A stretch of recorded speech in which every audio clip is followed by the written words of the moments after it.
Welcome the timeless forgotten mystery. Sumra, Samma, Kalhora, Talpur. These are the native dynasties that once ruled Sindh. They held power, shaped legacies, and left deep cultural roots in the land. Yet, when we study history, we find their stories are often overshadowed or forgotten.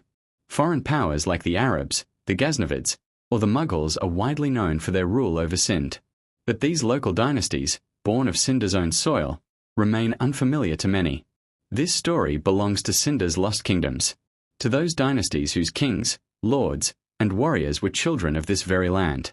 In 711 AD, Muhammad bin Qasim arrived and defeated Raja Dahir, annexing Sindh into the Umayyad Caliphate. When the Arabs withdrew, the Ghaznavids came.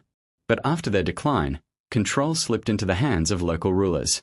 In 1024, Sindh witnessed the rise of its first native Muslim dynasty, the Sumra dynasty. The Sumras were a powerful tribal clan that lived in the desert and the lower regions of Sindh. When the Ghaznavid Empire began to weaken after the death of Sultan Mahmud, their grip on Sindh grew increasingly loose. This power vacuum created a golden opportunity for the Sumras. They quickly seized control of Thatta and its surrounding regions, planting the seeds of their rule. Initially, their rule was limited to small areas, but gradually, their influence began to spread across Sindh. Interestingly, the Sumra rule wasn't centralized like a traditional monarchy. There was no single king. Instead, various Sumra tribal chiefs would come together to make collective decisions, a decentralized style of governance quite unique for its time. For nearly 300 years, the Sumras held their ground. And when we study their reign, two major themes stand out: their resistance and their resilience. Despite repeated invasions by the Ghaznavids and pressure from the Delhi Sultanate, the Sumras held on. What gave them such a stronghold? The geography of Sindh itself. The vast desert became a natural barrier. Invading forces, unfamiliar with the terrain, found it nearly impossible to survive its scorching heat and scarcity of water. Then came the mighty Indus River, another line of natural defense. Crossing it was no easy task for any army. Add to that the marshy lands of the Indus Delta, where horses and elephants would get stuck in mud, a logistical nightmare for any invader. The Sumras used guerrilla tactics to defend their lands. Sometimes they'd offer tributes and gifts to buy time. Other times, they'd ambush and resist the enemy in battle. With strategy and patience, they sustained their rule for 3 centuries. During their era, Sindh's identity became deeply rooted. The Sindhi language began to evolve and flourish. Folk tales like Sassi Punu and Uma Mavi, now embedded in Sindh's cultural DNA, gained popularity during this time. It was also an age of spiritual growth. Sufi Islam spread widely, and people often placed more trust in saints and faqirs than their rulers. The Sumras realized this too. To earn legitimacy, they needed both public support and the blessings of Sufi saints. The economy of Sindh during this period revolved around agriculture and trade. Thanks to the Indus River, irrigation supported rice, cotton, and wheat farming. Thatta emerged as a thriving town with bustling markets and local handicrafts. Although their empire wasn't centralized like the ones that came after, sustaining agriculture in such an environment was an achievement in itself. Over time, however, internal divisions within the Sumra tribe weakened their grip. Pressure from the Delhi Sultanate intensified. Eventually, in 1355, the Samma tribe, once subordinate to the Sumras, took over control. The Sammas were a prominent caste, and yes, they were the ancestors of Raja Sammo. Originally serving under the Sumras, the Sammas stepped into power as soon as the Sumra dynasty weakened. Though the Sumra rule ended, its legacy remains a proud chapter in Sindh's history.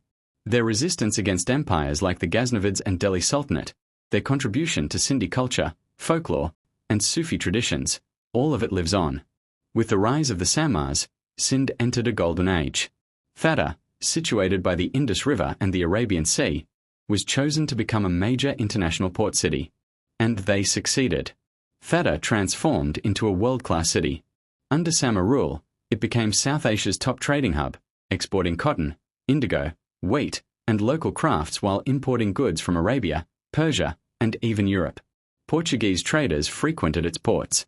Imagine the markets of Thatta, where Sindhi ajraks were sold alongside luxury items from Central Asia, where the scent of indigo filled the air, and richly woven carpets covered the stalls.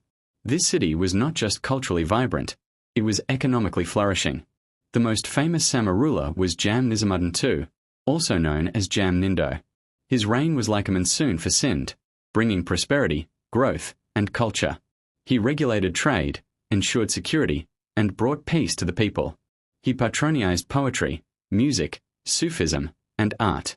Even today, Jam Nindo is celebrated in Sindhi poetry as an ideal king. The greatest monument of the Samma legacy is the Makli Necropolis, the world's largest graveyard, spread over 10 kilometers. It houses tombs of kings, queens, and saints. The tombs built during the Samma rule are architectural masterpieces, a mix of sandstone and glazed tiles, Persian and Sindhi styles, with geometric carvings, Quranic calligraphy, floral patterns, a true blend of cultures.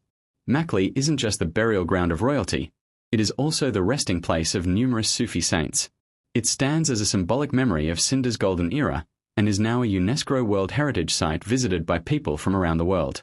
The heroines of Sindhi folklore, Sassi from Sassi Punu, Mavi from Uma Mavi, and Soni from Soni Mahiwal, were immortalized in this era.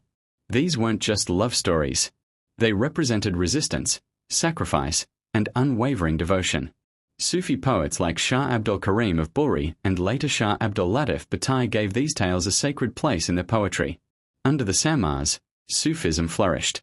Fada became the city of saints. In every alley, one would find a saint or faqih offering spiritual guidance. But like every dynasty, the Samma reign too met its end. After Jam Nindo's death, weaker rulers followed. The Delhi Sultanate exerted more pressure, and soon, Central Asian invaders, the Arghans, invaded Sindh. Trade declined sharply, and Portuguese dominance over sea routes hurt Sindh's economy. In 1524, when the Arghans took control, the Samma rule officially ended. Once again, foreign rulers governed Sindh. The Arghans were of Turk-Mongol origin from Central Asia, claiming descent from Timur. Under their rule, Fada remained a political and military center, but the local tribes viewed the Arghans as outsiders and never truly accepted them. After the Arghans came the Tarkans, not through war, but as part of the same powerful family, almost like cousins. The Tarkans built forts and monuments, focusing more on consolidating power than on public welfare. And in 1591, the entire region of Sindh was annexed into the Mughal Empire under Emperor Akbar. Sindh became a province of the vast Mughal Empire. The Mughals built mosques and schools, including the famous Shah Jahan Mosque in Fada during Shah Jahan's reign. But to the people, they remained outsiders. All decisions came from Delhi. Governors were appointed from Delhi. The grip of Delhi over Sindh began to loosen in the 17th century. This gave rise to a new power from within, a local Sufi family, known more for spirituality than politics. But over time, they took hold of political power too. This was the Kalhora dynasty. The Kalhoras traced their lineage to the Sufi saint Adam Shah Kalhora. They were known for spiritual leadership, but their influence grew to such an extent that local tribes and villages pledged allegiance to them. As the Mughals weakened, the Kalhoras seized the moment and established their rule. In 1701, the first Kalhora ruler, Mian Ya Muhammad Kalhora, rose to power.